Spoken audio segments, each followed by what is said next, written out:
Hey survivors, welcome to another video. In today's video we are going to look at a Chaoswalker build, and while we're looking at it I want to try and explain my inner thinking, how I get a build going and what I look at and all the intricate details of okay, this is why we do it this way. So that was actually a suggestion, or not even a suggestion, but it was actually just a comment on one of the videos by Co-op Mo. They wanted to know what my thinking was behind builds and how I get everything the way I do. And also we had Rel comment that they would like to see a Chaoswalker build. So here we are, and we're going to be using Chaos. So since we're using Chaos and a Chaos Walker, first thing first, I looked at all the Chaos skills. I was like, what can we play with Chaos? And first I looked at the character skills and I was like, okay, we've done something with these before. There's nothing really special there. However, when new beginnings patch got brought out, the Chaos manifestation of Chaos skill got changed, where it now deals a stacking damage based on the amount of disarray you have on the target. So I was like, hang on, that's new, let's give it a try. So the first things that I thought was, well, since we're playing Chaos, let's try it with the first weapon. We got disarray on unchained Chaos, and I thought we could pair it with the aptitude, disoriented, and shadow spark. It would be really good. But then I remembered on Discord it is actually really bad to go for double dipping in dots, so getting yourself poison, doom, and burn on a single build is actually not very good, because it clutters your upgrade pool with a lot of upgrades that you're not going to land up taking. So this does that with this as well. We're only looking for disarray for manifestation of Chaos, so we don't actually go for the doom. So I looked at all the other skills and I was like, well, we know we've got doom, we got Chaos, we got fire, holy, and poison. The only other skill typing that we can use here is going to be holy, and the reason I'm using two skill typings here is because you get those upgrades that go from, if you have holy skills you get increased to chaos skills, and if you have chaos skills it increases the damage or crits or the multicast chance of your holy skills.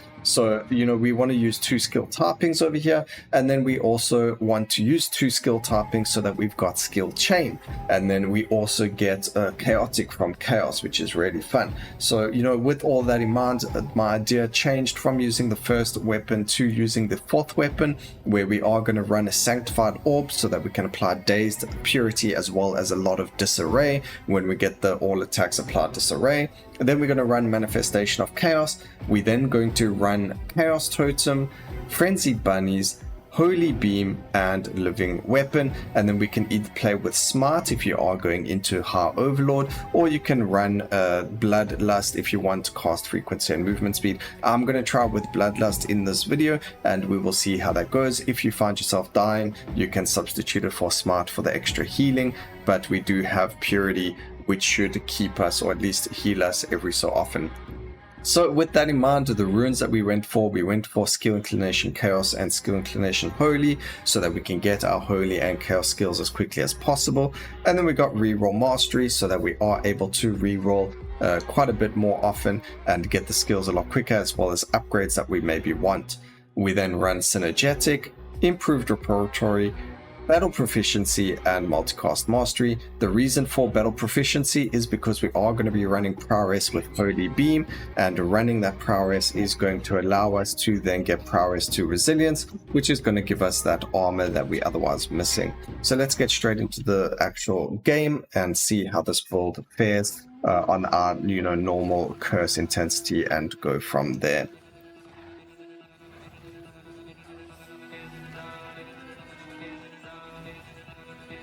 Alright, another comment that we had recently, and we have spoken about this before, but I thought we'd just reiterate if you are new to the videos or just to the channel. We are sitting in the corner over here because the way that the enemies spawn is they spawn from the walls of the arena, and if we stand by a wall itself, it's going to cause a lot of the enemies to spawn closer to us. So if we were standing in the middle of the arena, all the enemies are spawning from the walls, and then they take time to run to you in the center of the map. But if we are sitting in the corner, a lot of them are going to already spawn right by us, and therefore we're able to kill them a lot quicker. So that's why we grab that's why we sit in the corner. It helps with time, and time is a very big factor in this game. One, if you finish a run quicker, you're able to start a new run, and you're able to complete objectives a lot faster. However, time is also a very big thing, because when you go into the overlord cycles, the faster you're able to finish the previous cycle, the less HP the enemies are going to have in the next cycle. So enemy HP is also based off of time. The faster you're able to finish things, the less HP the bosses are going to have when they spawn. And then if you're also sitting there, doing that just helps. Alright, there we go, Manifestation of Chaos. We get our first chaotic boost, which is legendary. It would be nice if it was the other way around and it was a holy one.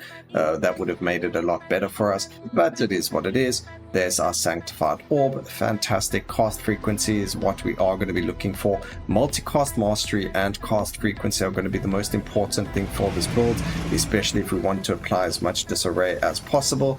And then also when we've got the bosses up, we want to use manual aim, and the reason for that is because we want our Sanctified Orb to aim directly at the bosses so that we can apply as much disarray as possible.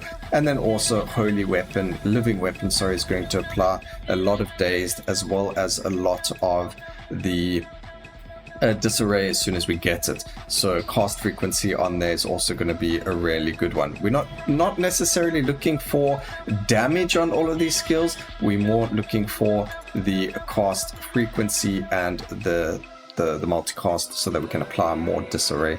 And then the last skill we were looking for was the Frenzied Bunnies. I'm not finding them. There we go, there they are. Fantastic. And now we just need to find our disarray on hit. We're not looking for bleed, we are looking for skill chain, so that's beautiful. And then some area of effect will not hurt us, so we can go and grab that as well, and then grab the cast frequency on Sanctified Orb there. So this is the skill set. This is how we got it. We got it before level 25, so if you did want to play like something like Divine Legacy instead of Multicast Mastery and Battle Proficiency, you can do that as well, or whatever other runes you want to run. There's no set in stone way of skills or runes to play with. These are just what I think would work really well with the build as it is. I locked the potency over there and then I go and do that. That was very silly of me. Luckily it returned pass fold, so that's really good. This build, we don't really need to worry about Leviathan. It's not like we're going to be taking it to extremes, and then we don't really need to worry about the lethality too much either, but we'll see if we get to the chaotic upgrades or the holy guidance upgrades that are going to give us the crit chance. If not, we would have to start upgrading for some crits. But with the damage that we're dealing with this build, it doesn't look like we really have to worry too much about crit. A nice thing about it, so there's two things about this build. One, it doesn't have dots, so you're not necessarily going to completely lag out your FPS. The only thing is you've got the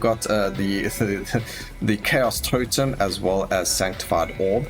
So having so many projectiles, or also actually, Frenzied Bunnies and Manifestation of Chaos. So having so many effects on the screen at any given time, it does actually cause quite an FPS loss. I know that the developers are working on optimizing it better so that this doesn't happen, and they do this every single time in hotfixes and in patches and updates, where they look at optimizing the skills and making it so that you don't tank your FPS, or they use less resources to help you, so we can, one, get further, and two, have a more enjoyable experience while playing it. But when we're looking at the Sanctified Orb, the Shadow Orb skills, and just projectile skills in totality, they are very, very bad for your FPS loss. So if you do take this into higher overlord, you will start seeing some FPS drops with this build. So that's just like a little warning over there that will happen. Alright, we got a lot of a lot over here. We're actually going to lock the cast frequencies over there. We can grab ourselves damage, and then we do want both disarray and the multicast chance with the damage over there too. That's beautiful. Potency on the cast frequency. A little bit of merciless goes a long way, so we'll grab that. Multicast chance on the summons. We are using quite a few locks over here. I don't think we'll land up going into High Overlord or even into Overlord at all with this build, but at least we get to show you a really good example of how this build works and where you go with it and what my idea behind it was. And you know, you guys can let me know what you think about the build, and if I tried, you know, if I was able to explain my thinking and if it made sense to everyone, and if you liked the idea behind it. So let me know if that helped. Alright, we are nearly at the next set of bosses, just a couple more kills, about 80, no, 70, 60, 50, it goes down pretty quickly. It's just a couple more kills and we spawn the bosses. There we go, we do level up again and get the cast frequency. We do get a bit decent crits over there for the Holy Gardens, which is really good. We were looking for that, so we got a bit more crit on our Chaos skills, which is fantastic, especially our Manifestation of Chaos. But the further you go into this, you can start using rerolls to get yourself a little bit of better upgrades as well.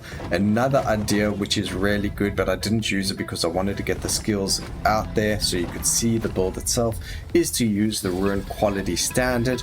The Rune is very, very strong. It is very, very good. You might not get the skills you want right away with the Rune. However, you are able to get very, very strong very quickly using that Rune, because a lot of the time you're not going to see these common upgrades, and because of that you're actually going to find yourself getting a lot better uncommon, rare and epic choices that you otherwise struggle to find. And a lot of these upgrades over here, like the skill chains, the Holy Gardens and all of that, are actually uncommon, and you can find them a lot quicker and a lot easier with quality standard as a Rune choice. So I didn't do it this time just because I felt like getting the skills a lot quicker so we can show you how the build performs. But if you are looking to go a little bit further with it, or if you want to try it, give quality standard Rune a chance. You will have to replace multicast mastery for it, but I think it does have a spot in this build and it can do wonders with it. So, you know, try it, give it a shot, and let's see where it takes you. So, and this is the final boss fight. We're going to check what the damage is on the Chaos Manifestation of Chaos. I'm interested to see if they are going to deal more damage than these living weapons. These living weapons were doing a lot of work over there, but that was the build. Again, didn't use the Ascension. We never planned to use it from the start.